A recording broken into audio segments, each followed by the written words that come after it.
आपने मुझे अभी तक सब्सक्राइब नहीं किया है तो सब्सक्राइब कर दीजिए, लाल बटन को भी दबा दीजिए, बेल आइकन घंटी को भी दबा दीजिए ताकि आपको नए से नए वीडियो देखने को मिल सके।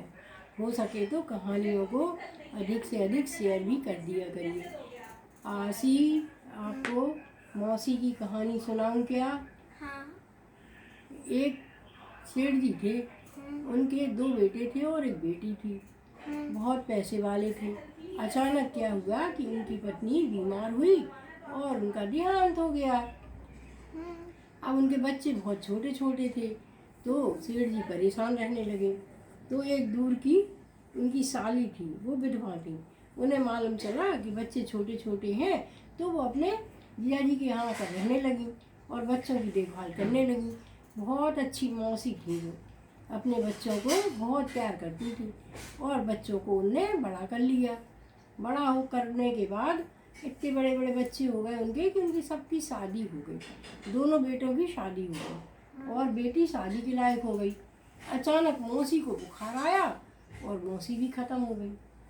तो मौसी के मरने के बाद उनके घर में कोई काम करने वाला नहीं बचा, क्योंकि मौसी ने बहुओं को भी इतना प्यार दिया कि सुबह सुबह चाय बनाती, नाश्ता बनाती और उनके कमरों में भिजवा देती। यहाँ तक कि बाथरूम में गर्म पानी भी करे आती कि बेटा नहा लो, और खाना भी बढ़िया बनाती और सारे बच्चों को बिठा कर डाइनिंग टेबल पर प्यार से खिलाती थी।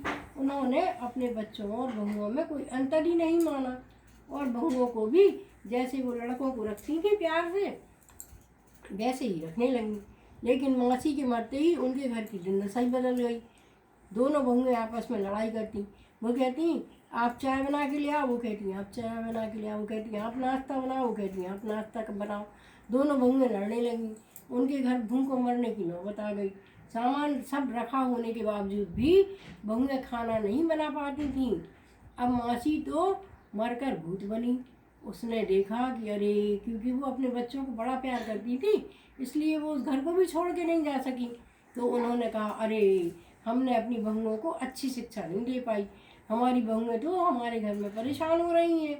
बहुत प्यार करती थी मासी।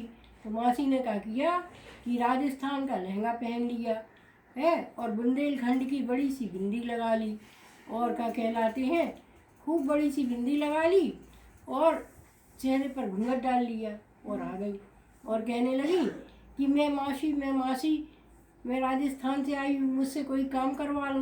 तो बहुएं तो यही चाह रही थी। तो बहुओं ने झट से मासी को बुला लिया। अब मौसी तो अपनी गलती सुधारने के लिए आई थी कि उन्होंने बहुओं को इतना प्यार किया कि बहुओं से कुछ काम ही नहीं कराया।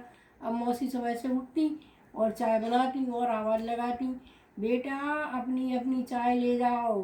और बहुएं आती तो कहती जब भी चाय अपने पति को पिलाओगी तो तुम्हारे घर में सुख समृद्धि आएगी, इसलिए सुबह सुबह उठकर आप सबको अपने पतियों को चाय पिलाना चाहिए। तो बहुएं ले जाती और धीरे धीरे उनका धंधा अच्छा चलने लगा। तो बहुओं की बात समझ में आने लगी।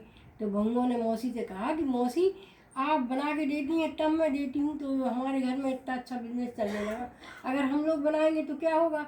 तो मौसी ने कहा कि फिर तो आपका बिजनेस दिन दूना रात चौगुना फलने लगेगा, क्योंकि हमेशा अपने हाथ से अपने पतियों को खाना खिलाना चाहिए। तो उन्होंने कहा मौसी फिर हमें सब्जियां बनाना सिखा दो। तो मौसी ने एक एक बहू को बढ़िया बढ़िया सब्जी सिखाई।